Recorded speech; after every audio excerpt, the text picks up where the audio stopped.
Ito guys, bibili sana ako kaso kulang ng 18 pesos and 59 centavos. Ang natitirang balanse ng aking Lazada wallet ay nasa 286.08 lang.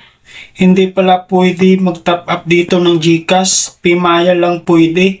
Hello guys, dahil hindi po tayo makapag-top up o makapag-cash in sa ating Lazada wallet, ito lang po ang ating gagawin. Gusto mo malaman? Panoorin ang buong detalye sa video na ito, lalo na sa mga baguhan na hindi pa nakakaalam. Una, itap lang po ang GCash. Kapag wala naman po kayong GCash account, pwede naman po kayo manghiram sa mga kamag-anak nyo, kakilala nyo, kaibigan nyo. Yan po ang aking balance sa GCash.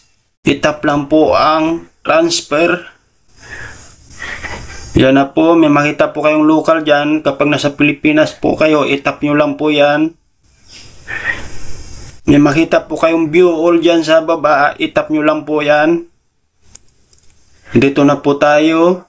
I-type lang po ang Lazada, may lalabas na po yan dyan. Itap nyo lang po yan. Ang maximum amount niya ay nasa 50,000.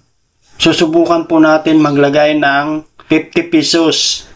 Ilagay po ang pangalan, account number. Dapat alam nyo po ang inyong account number.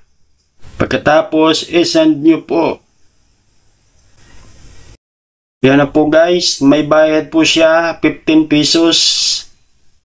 May makita po kayong square dyan. Itap nyo lang po yan. Pagkatapos, itap din po ang P. Magsisend po ang GCash sa inyong SIM card na OTP. Huwag nyo lang po ipakita. Ilagay nyo po yan dyan. Pagkatapos, itap ang submit. Yan na po guys. Ganun lang po kadali mag-top up o mag-cash in sa GCash. Okay guys, maraming salamat po. Sana may natutunan po kayo. Hanggang sa muli. Bye-bye!